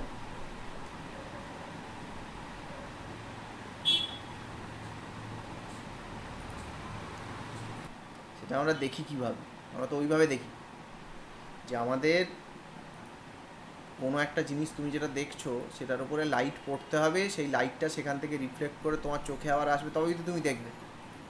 এবারে যদি এই জিনিসটার মাস এতটাই কম হয়, ধরো এখানে একটা জিনিস আছে, সেটাকে তুমি দেখতে চাইছো, হ্যাঁ, এবার এই জিনিসটা যদি সাব অ্যাটমিক পার্টিকেল হয়, তাহলে কী হবে, এতে লাইট এসে পড়বে, পড়ে লাইটটা রিফ্লেক্ট করে তোমার চোখে আসবে, তবেই তো তুমি দেখবে, ঠিক আছে? এবারে এটা ধরো লাইটের তো মাস নেই, কিন্তু মোমেন্টাম আছে, এসব পরে আসবে, জাস্ট আমি ওপর একটু, যাতে জিনিসটা একটু ইন্টারেস্টিং সেই জন্য বলে রাখছি, এসব নিয়ে এখন মাথা খাওয়ানোর কোনো দরকার নেই। তোমার ধরো এরকম সিচুয়েশান যদি হয় যে তুমি লাইটে দেখছো, তো তোমার এই পার্টিকেলটা যদি সাব অ্যাটমিক পার্টিকেল হয়, সাব অ্যাটমিক পার্টিকেল হলে তার মানে কি মাস খুব কম, তাহলে কী হবে, ওই যে লাইটটা এসে পড়লো, ওই লাইটটা এসে পড়লে ওখানেও কিন্তু তুমি এটা নিশ্চয়ই শুনে থাকবে যে লাইটকে ফোটন ধরা যায়, ফোটনের মাস নেই, মোমেন্টাম আছে, তাহলে লাইটটা যে এখানে রিফ্লেক্ট করলো, এর জন্য তো এখানে একটা সে মাইনিউট একটা ফোর্স দেবে, তাহলে এই ফোর্সে যদি পার্টিকেলটা এখানে সরে যায়, তাহলে কী হবে, মানে লাইটটা এসে ওর ওপরে পড়ে রিফ্লেক্ট করলে, যেটার ওপরে এসে রিফ্লেক্ট করলো সেটা সরে গেল। এটা ম্যাক্রো ওয়ার্ল্ডে হবে না, তুমি আশেপাশে যে পৃথিবী দেখছো রেগুলারের লাইফে, সেখানে হবে না, কিন্তু মাইক্রোস্কোপিক ওয়ার্ল্ডে তো এটা হবে। সাব অ্যাটমিক পার্টিকেল হলে কী হবে, তার মাস খুব কম, তাহলে এই যে লাইটটা এসে পড়ছে, লাইটটা এসে পড়ে যদি তোমার, তার মানে কি, তুমি একটা এক্সপেরিমেন্ট করছো, এটা লাইটটা এসে পড়ছে, সেই লাইট রিফ্লেক্ট করে তোমার চোখে আসবে, তবে তো তুমি বুঝতে পারবে যে এখানে পার্টিকেলটা ছিল, তাই তো? হ্যাঁ। তাহলে এবার এই পার্টিকেলটা যদি প্রচণ্ড ছোট হয়, এতটাই ছোট যে লাইট এসে পড়ে, রিফ্লেক্ট করলে লাইটের ধাক্কা থেকে যদি সরে যায়, তাহলে তো তোমার চোখে যে লাইটটা এসে পড়বে, তুমি যে পজিশানটা, তুমি যেটা যেখানে পার্টিকেলটার পজিশানটা যেটা বুঝবে সেটাই তো ভুল, তো বোঝা যাচ্ছে? হুম। হ্যাঁ, সেই জন্য সাব অ্যাটমিক পার্টিকেলের ক্ষেত্রে তোমার কোয়ান্টাম মেকানিক্সের ব্যাপার চলে আসে এবং ওখানে হাইজেনবার্গ আনসার্টেনটি প্রিন্সিপালের গল্প চলে আসে এই কারণের জন্য। মানে তুমি এক্সপেরিমেন্ট, একটা পার্টিকেল কোথায় আছে বা তার মোমেন্টাম বা ভেলোসিটি কী সেটা বোঝার জন্য তো তোমাকে একটা এক্সপেরিমেন্ট করতে হবে। হ্যাঁ, আমাদের রেগুলারের লাইফে এটা এতটাই অবভিয়াস যে আমরা এগুলো ভাবি না, কিন্তু তুমি একটা জিনিস, একটা পার্টিকেল একটা জায়গায় আছে, সেটা বুঝতে গেলে তো তোমার তার উপর লাইট পড়তে হবে। তুমি অন্ধকার ঘরে, ঘরটা অন্ধকার করে দাও, তোমার ঘরের মধ্যে চারিদিকে নানা জিনিস আছে, কোনোটা কিন্তু দেখতে পাবে না, তাই না? তাহলে তুমি যদি এবার ধরো সাব অ্যাটমিক পার্টিকেল, সেটাকে দেখতে গেলেও তোমাকে ইনডাইরেক্ট মেথডে দেখতে হবে। সাব অ্যাটমিক পার্টিকেলকে তো তুমি ডাইরেক্ট মেথডে ইলেকট্রন দেখতে পাচ্ছি এরকমভাবে তো দেখা যায় না। তাহলে তার উপরে বাইরে থেকে কিছু একটা ফেলতে হবে, ফেলে তার একটা এফেক্ট, সেটা দিয়ে তুমি বুঝবে যে হ্যাঁ এখানে পার্টিকেল থাকতে পারে। কিন্তু এবার কথাটা হচ্ছে যে এই যে এক্সপেরিমেন্টটা তুমি করছো, এই এক্সপেরিমেন্টেই তো পার্টিকেলটা ডিস্টার্ব হয়ে যাবে, বুঝতে পারলে? তুমি হ্যাঁ। সিস্টেমের কে কোথায় আছে বুঝতে চাইছো, কিন্তু তোমার যে এক্সপেরিমেন্ট দিয়ে তুমি বুঝতে চাইবে সেই এক্সপেরিমেন্টই সিস্টেমটাকে ডিস্টার্ব করে দেবে। সেইখান থেকেই সমস্যা শুরু। সেই জন্য একটা এক্সপেরিমেন্টে, যে এক্সপেরিমেন্টে পজিশান ভালো করে বোঝা যায়, সেই এক্সপেরিমেন্টে ভেলোসিটি ভালো করে বোঝা যায় না বা মোমেন্টাম ভালো করে বোঝা যায় না। আবার যে এক্সপেরিমেন্টে তুমি মোমেন্টাম ঠিকঠাক বুঝতে পারবে, সেখানে পজিশান বুঝতে পারবে না। ওই জন্য আনসার্টেনটি প্রিন্সিপাল চলে আসে। বোঝা গেল? ওপর হ্যাঁ। ওপর এর থেকে বেশি বোঝা যাবে না এখন। মানে এটা হচ্ছে এমন একটা জিনিস, তোমার ধরো 15 দিন অন্তর অন্তর পরীক্ষা নেওয়া হচ্ছে। কেন নেওয়া হচ্ছে? তুমি কতটা পড়াশোনা করেছো বোঝার জন্য। কিন্তু পরীক্ষার চাপে তোমার পড়াশোনা করা হচ্ছে না, এরকম একটা ব্যাপার, বুঝতে পারলে?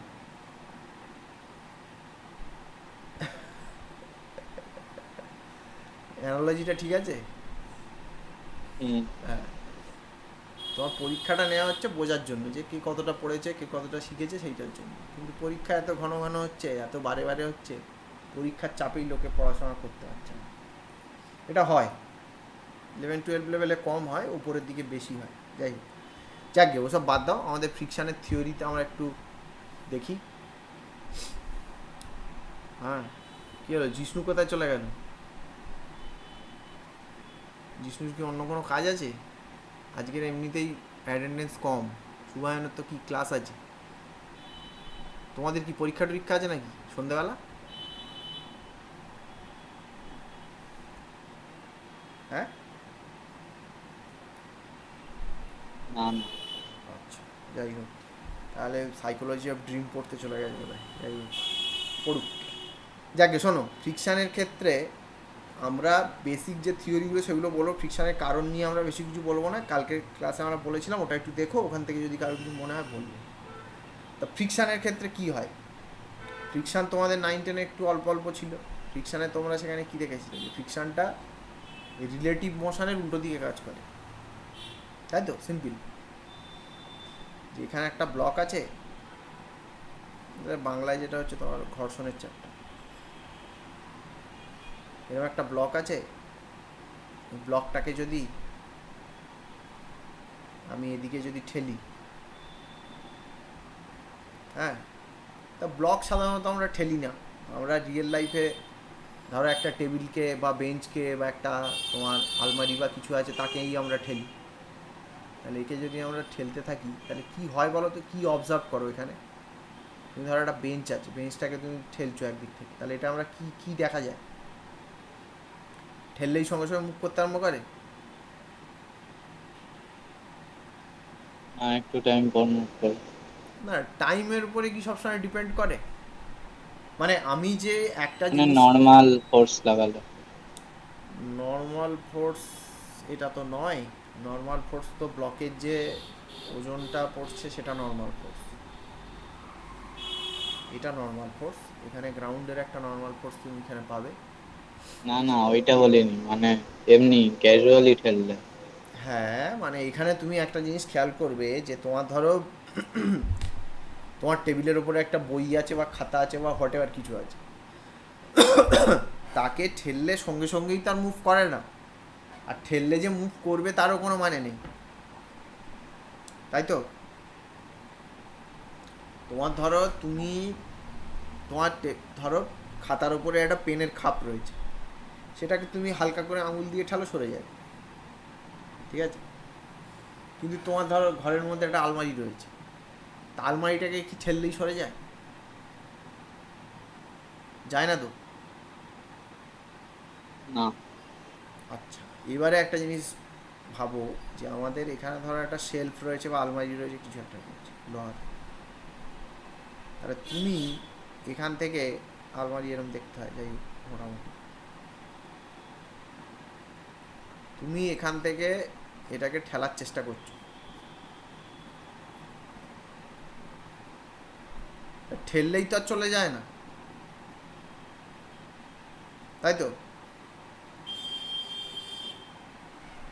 তাহলে এখানে যদি তুমি এই জিনিসটাকে যদি যে ফোর্স দেবে, তার মানে যখন সরছে না, ভালো করে শোনো, লোকটা যে ফোর্সটা অ্যাপ্লাই করছে, যখন এটা সরছে না, চুপচাপ দাঁড়িয়ে আছে,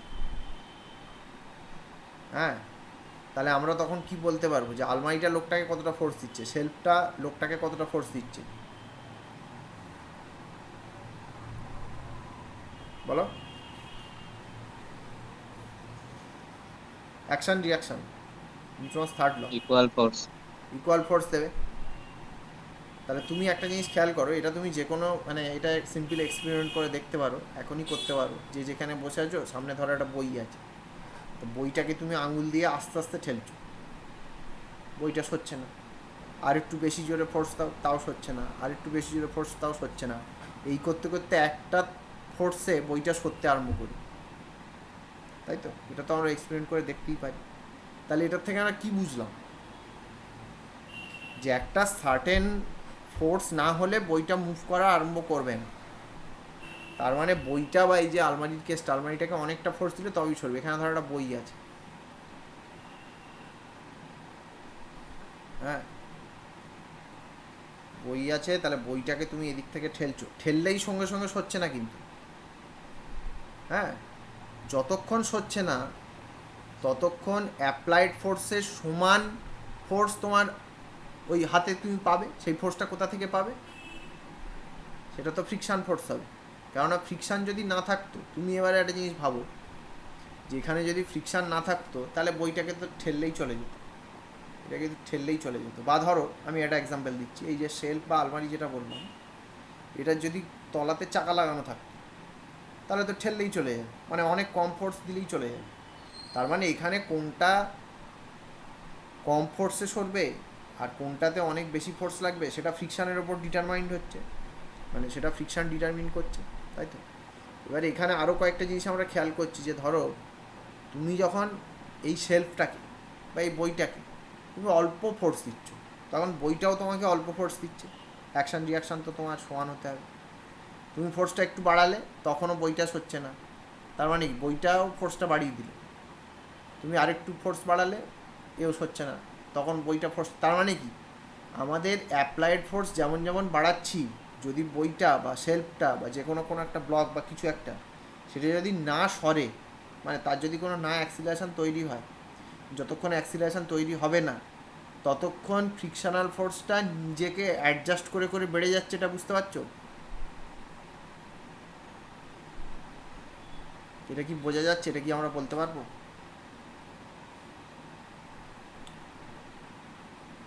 হ্যালো? অ্যাডজাস্ট করে বেড়ে যাচ্ছে। হ্যাঁ, তার কারণ তুমি, তোমার এটা হচ্ছে স্ট্যাটিক ফ্রিকশন, এখন তো আমরা আলোচনা করছি স্ট্যাটিক ফ্রিকশন, হ্যাঁ, বাংলায় বলে স্থিত ঘর্ষণ।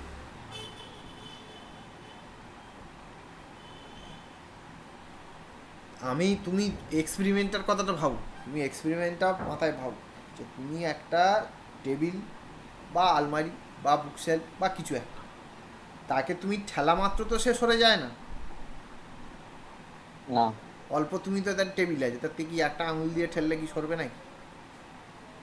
তাহলে যতক্ষণ সরছে না ততক্ষণ আমি আঙুল দিয়ে টেবিলটাকে অল্প ফোর্স দিতে পারি, তাহলে সেও আমাকে অল্প ফোর্স দেবে, অ্যাকশন রিয়াকশন সমান হবে।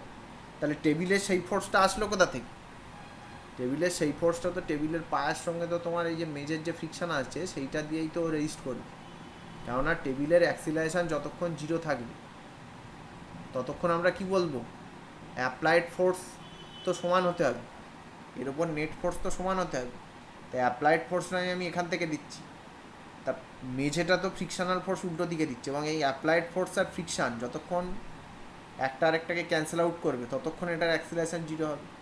তাহলে তুমি টেবিলটাকে আস্তে আস্তে ফোর্স বাড়াচ্ছ টেবিলের উপর, তখনও সচ্ছে না। তুমি একটু হাত দিয়ে টেবিলটাকে ঠেলছো, তাও সচ্ছে না, আরও জোরে ঠেলছো, তাও সচ্ছে না, আরও জোরে ঠেলছো, তাও সচ্ছে না। তাহলে তুমি যদি অ্যাপ্লাইড ফোর্সটাকে আস্তে আস্তে বাড়াও, তার মানে কি হচ্ছে, ফ্রিকশানের ফোর্সটাও আস্তে আস্তে বেড়ে যাচ্ছে না?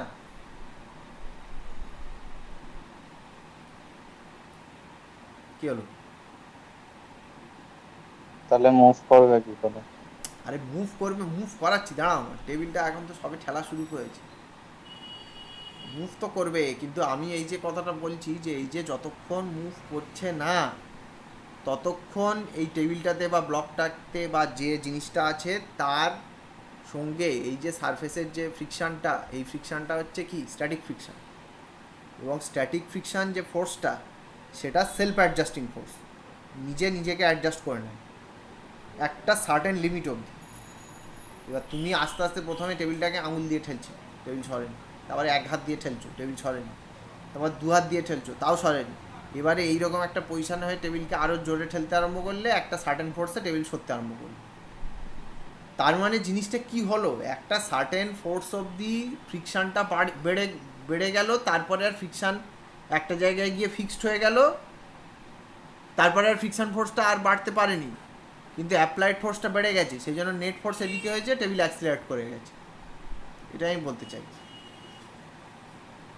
সেটা টেবিলের ক্ষেত্রেও যেমন হবে, বইয়ের ক্ষেত্রেও হবে। তুমি বইটাকে একটা এক আঙুল দিয়ে ঠেলো না, সরবে কি? সহজে সরবে না যদি মোটা বই।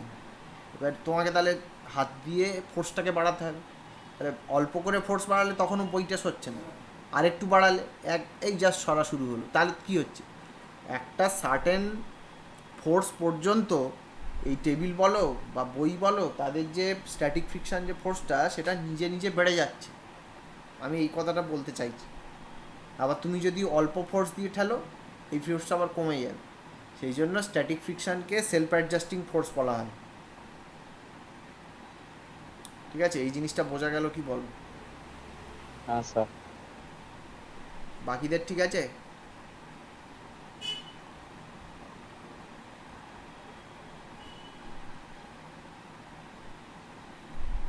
হ্যাঁ স্যার।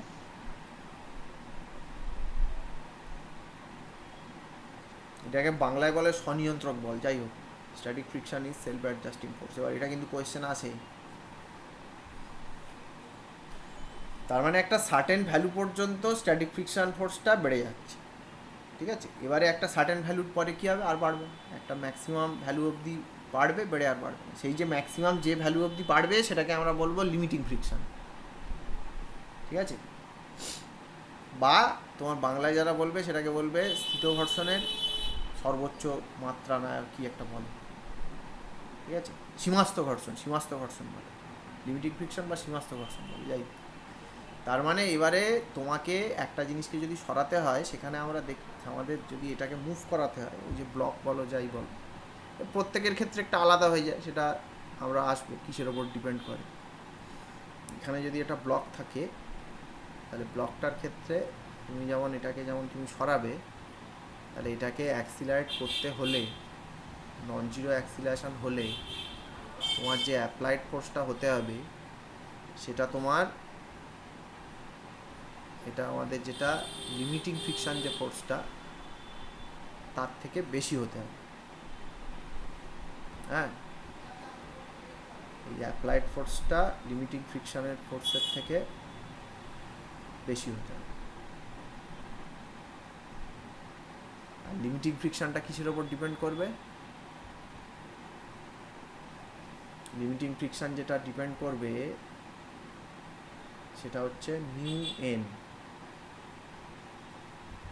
এনটা কি? Normal reaction of the floor. ঠিক আছে, আমাদের বাংলায় বললে মেঝের লম্ব প্রতিক্রিয়া। যাই হোক, নর্মাল রিয়াকশান এটা সবাই জানো, নর্মাল রিয়াকশান। আর এটা হচ্ছে কোফিসিয়েন্ট অফ স্ট্যাটিক ফ্রিকশন, এটা মিউ এস লেখা হয়।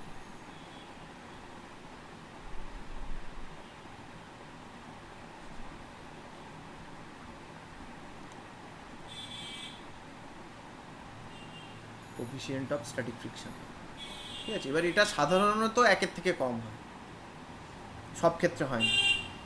হ্যাঁ, ওটার ভ্যালু 0 থেকে 1-এর মধ্যে থাকে, সাধারণত 1-এর থেকে কম হয়। কোন কেসে 1-এর থেকে বেশি হয় সেটা আমরা কালকে একটু আলোচনা করেছিলাম, পরের দিন নয় আবার বলে দেবো। যদি প্রচণ্ড স্মুথ হয়, দুটো সারফেসের পার্টিকেলগুলো যদি খুব কাছাকাছি এসে যায়, তখন মিউয়ের ভ্যালু 1-এর থেকে বেশি হতে পারে, কিন্তু সাধারণত মিউয়ের ভ্যালু 1-এর থেকে কম। তাহলে স্ট্যাটিক ফ্রিকশানের এবার মিউয়ের ভ্যালুটা তোমার দেয়া থাকবে, তোমার বিভিন্ন আলাদা আলাদা ব্লক আর ফ্লোরের জন্য মিউয়ের ভ্যালু আলাদা হয়ে যাবে। নর্মাল রিয়াকশানটা কি? নর্মাল রিয়াকশান কিছু না, তোমার ওই এমজিটা, এটার মাস যদি এম হয়, এমজিটা, ঠিক আছে।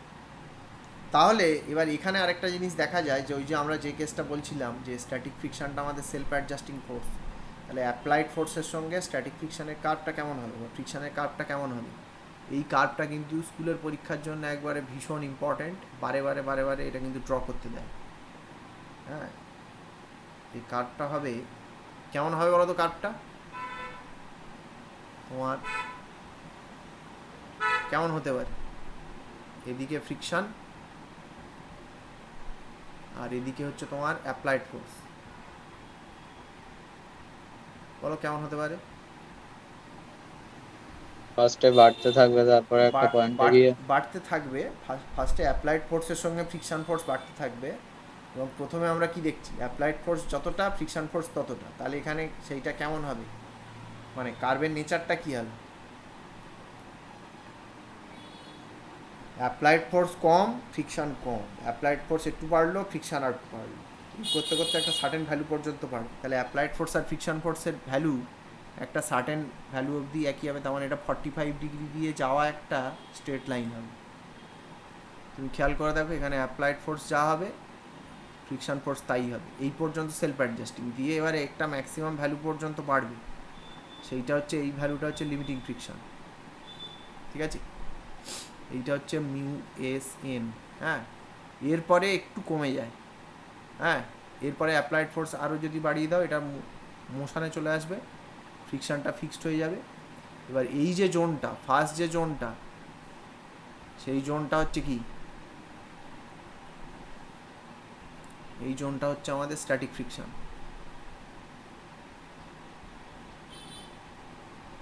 এটা আমাদের স্ট্যাটিক ফ্রিকশান। এরপরে হচ্ছে এখানে কাইনেটিক ফ্রিকশানে ঢুকে যাবে।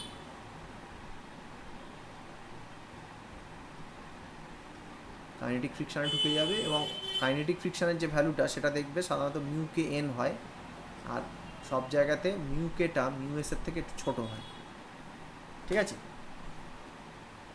এই হচ্ছে ব্যাপার। এটা কিন্তু অ্যাপ্লাইড ফোর্সের সঙ্গে ফ্রিকশানের কার্ভ এরকম হবে, এবং এটা স্কুলের পরীক্ষার জন্য ভীষণ ইম্পর্টেন্ট। হ্যাঁ, যদি লেখা পরীক্ষা হতো তার জন্য ভীষণ ইম্পর্টেন্ট। তাহলে এইটা হচ্ছে লিমিটিং ফ্রিকশান, এই হচ্ছে কার্ভ, ঠিক আছে। এবারে এখানে কতগুলো কথা আছে যে ফ্রিকশান তাহলে কিসের কিসের ওপর ডিপেন্ড করে বলো। এই যে ফ্রিকশান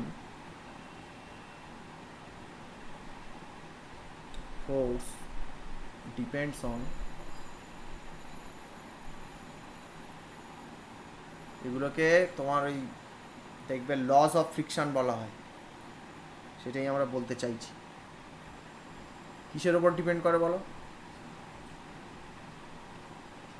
মাস। ফ্রিকশান ফোর্স মাসের ওপর কি ডিপেন্ড করে? হ্যাঁ, বলতে পারো। এফটা আমার প্রপোর্শনাল টু লিমিটিং ফ্রিকশান, যেটা equal to the mu S N হচ্ছে, ঠিক আছে। তাহলে F proportional to normal force, এটা হচ্ছে 1 নম্বর একটা পয়েন্ট লস অফ ফ্রিকশান। 2 নম্বর কিসের ওপর ডিপেন্ড করে? এটার ওপর ডিপেন্ড করে। আর মিউ এসটা কার ওপর ডিপেন্ড করে? সারফেস, তাই তো। যে দুটো সারফেসের মধ্যে তুমি ফ্রিকশান নিচ্ছ তার উপর ডিপেন্ড করে। এবারে সারফেসের নেচারের উপর ডিপেন্ড করে, এই পয়েন্টটা কিন্তু খুব ভাইটাল। এটা হচ্ছে সারফেসের ওপরে মানে সারফেসটা কত বড় বা ছোট তার উপরে কিন্তু নয়, সারফেস নেচার মানে ফ্রিকশন কোএফিসিয়েন্টটা কত, দুটো সারফেসের মধ্যে ফ্রিকশন কোএফিসিয়েন্টটা কত তার উপর ডিপেন্ড করে। আর এখানে সব থেকে ভাইটাল একটা পয়েন্ট হচ্ছে doesn't depend on surface area, এটা খুব ভাইটাল পয়েন্ট। এই পয়েন্টটা লোকে গুলিয়ে ফেলে, এটা কিন্তু খুব ভাইটাল একটা পয়েন্ট। সারফেস এরিয়ার ওপরে কিন্তু ডিপেন্ড করবে না, লস অফ ফ্রিকশন লিখতে দেওয়া হয় এবং ওর থেকে ছোটো ছোটো প্রবলেম থাকে। তুমি ভেবো না যে একটা, ধরো আমি একটা এক্সাম্পল দিচ্ছি, তোমার খুব অড মনে হবে কিন্তু সেটাই সত্যি, কিছু করার নেই। ধরো আমাদের ধরো একটা ইট আছে, ইটটার মানে যেরকম ইট আমাদের বাজারে পাওয়া যায় সেরকম ইট নয়, সেই ইটে তো আর নাম ফাম লেখা থাকে যে বানিয়েছে কোম্পানির মালিকের, ওরকম ইট নয়, ঠিক আছে? ইটটা একদম চারিদিকে একই রকম, মানে এরকম কোনো খাঁজ ফাঁজ নেই, হ্যাঁ, মানে ইটটা এরকম ইট, চারিদিকে একই রকম সারফেস, তাহলে সব দিকের জন্য মিউটা একই। এবার ইটটাকে তুমি এইভাবে রাখলে, ইট মোটামুটি এরকম দেখতে হয়, কোনো খাঁজ টাজ নেই, সব দিকের সারফেস একই, সব দিকের মিউএস একই, ঠিক আছে? তাহলে এই ইটটাকে যদি তুমি এইভাবে রেখে এইভাবে ঠেলো, তাহলে এর ধরো ফ্রিকশন ফোর্স কিছু একটা হলো, লিমিটিং ফ্রিকশন এখানে কিছু একটা হলো এফএল। তাহলে ইটটাকে এইভাবে রেখে যদি আমরা ঠেলি, আর ইটটাকে যদি এইভাবে লম্বা করে বসিয়ে যদি ঠেলি, দু ক্ষেত্রে ফ্রিকশন একই হবে না আলাদা হবে? একই হবে। দেখো এটা কিন্তু সবার খুব অড লাগে, বেশিরভাগ ক্ষেত্রে এটা লোকজন দুম করে বলে দেয় যে যেখানে ইটের কন্ট্যাক্ট এরিয়া বেশি সেখানে ফ্রিকশন বেশি হবে, কিন্তু তুমি এই জিনিসটা বলতে পেরেছো খুব ভালো। তার কারণ এটা হচ্ছে এইটার ওপরে, এই লাস্টের যেটা কথাটা, এইটার ওপরে কিন্তু ওই জিনিসটা আসছে যে doesn't depend on surface area, এটা একমাত্র নর্মাল ফোর্সের উপরে ডিপেন্ড করছে। কিন্তু ইটটাকে তুমি যেভাবেই রাখো না কেন, মানে এরকম সারফেস এরিয়া, সব থেকে বড়ো সারফেস এরিয়াতে কন্ট্যাক্ট করে ঠেলো, তাহলে ওই লিমিটিং ফ্রিকশন যা হবে, এরকমভাবে দাঁড় করিয়ে তুমি ঠেলো তাতেও লিমিটিং ফ্রিকশন যা হবে, আর সাইডের যে সরু পাটটা তার উপরে রেখেও যদি ইটটাকে ঠেলতে, তাহলেও লিমিটিং ফ্রিকশন কিন্তু একই হতো। এটা কেন হচ্ছে? তার কারণ এই শেষের লাইনটার জন্য, এটা কিন্তু সারফেস এরিয়ার উপর ডিপেন্ড করে না এক্ষেত্রে। যদি ইটার গায়ে মানে গ্রুপস করে দিই অনেক, সেটা অন্য ব্যাপার, তাহলে তো মিউটাই চেঞ্জ হয়ে যাবে, সেটা তো অন্য ব্যাপার। তুমি ইটটাকে ডিফর্ম করছো মানে ওটা তো মিউকে চেঞ্জ করে দিচ্ছ, আমরা তো মিউকে চেঞ্জ করবো না, আমরা ধরে নিয়েছি যে মিউ সব জায়গায় একই।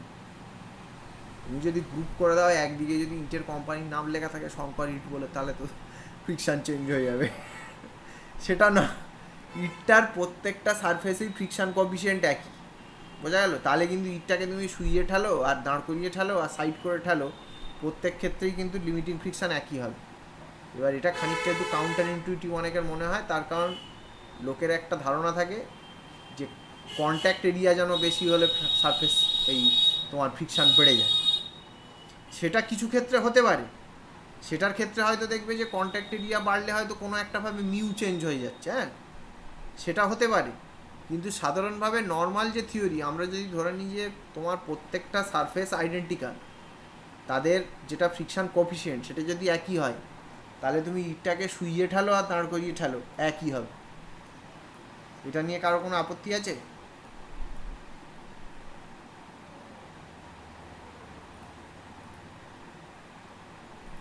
হ্যালো, না স্যার। এটা ঠিক আছে তো? তাহলে লস অফ ফ্রিকশনগুলো একটু দেখবে, হ্যাঁ তোমাদের যদি একটা সারফেস মানে চালাই, যেই সারফেসের টেনশন আছে, মানে তাহলে সারফেসে টেনশন মানে সারফেস টেনশন নাকি?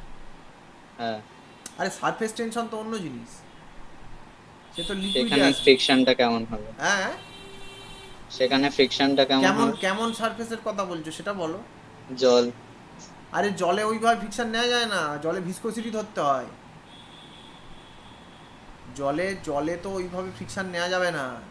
জলের উপরে যদি তুমি নাও, ওখানে অঙ্ক আছে, ওয়াটার ফ্রিকশনের প্রবলেম আছে, যে জলে সেটা আমরা ভিসকোসিটির চ্যাপ্টারে গিয়ে করবো। জলে ওরকম অঙ্ক প্রবলেম আছে, যে এরকম একটা কাঠের তক্তা আছে, হ্যাঁ, কাঠের এরকম একটা তক্তা আছে, তক্তাটা জলের উপরে ভাসছে, ঠিক আছে? এবারে এই তক্তাটা জলের উপরে ভাসছে, ঠিক আছে? এবার এই তক্তাটাকে তোমাকে টানতে হবে, তাহলে কত ফোর্স লাগবে? এটা ভিসকোসিটি প্রবলেম, এটা ভিসকোসিটি প্রবলেম, এটা ডাইরেক্ট ফ্রিকশন প্রবলেম নয়। এটা আমরা ভিসকোসিটির চ্যাপ্টারে গিয়ে দেখব, ওখানে সব সিস্টেম আলাদা হয়ে যাবে। বোঝা গেল? তাহলে এই হচ্ছে তোমার লস অফ ফ্রিকশন। আচ্ছা, তোমাদের কটা থেকে পড়া আছে? 7টা। তাহলে 7টা থেকে ম্যাথ পড়াতো, তাহলে কি আজকে এই পর্যন্তই ছেড়ে দেবো? তোমরা বাকি যেটুকু আছে ওই অঙ্ক টঙ্কগুলো একটু করো, ঠিক আছে? নাকি এদের এদের তো তাহলে তোমাদের দুজনের নেই তো? পৌলমি আর ভ্যালেন্টিনা তোমাদের আছে কি? না, আমার পড়া নেই। তোমাদের পড়া নেই তো? তাহলে কি আর দু একটা ফ্রিকশনের দুটো একটা প্রবলেম বলে দেবো? ফ্রিকশনের তাহলে প্রবলেম একটু শুরু করে দাও। নিউটনের প্রবলেম কি করছো? ফ্রিকশন আর নিউটনের প্রবলেম একই ধরনের, শুধু নিউ এন আলাদা একটা ফোর্স ধরতে হয়, আর কিছু নেই। ফ্রিকশনের তোমার থিওরির মধ্যে এই ফ্রিকশন কোণ, তারপরে অ্যাঙ্গেল অফ রিপজ, এই জিনিসগুলো একটু আছে, বুঝতে পারলে? ফ্রিকশন কোণটা আমি পরের দিন ভালো করে দেখাবো, অ্যানিমেশন করা রয়েছে, এমনি ওর ভিডিও রয়েছে চ্যানেলে। তা কী করবো বলো, এই পর্যন্ত থাকবে না আরেকটু করবো? সেটা রেকর্ডিং দেখে নেবে তোমরা।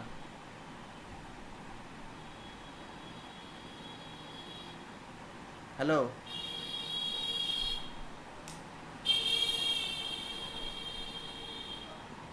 স্যার এই পর্যন্ত থাক।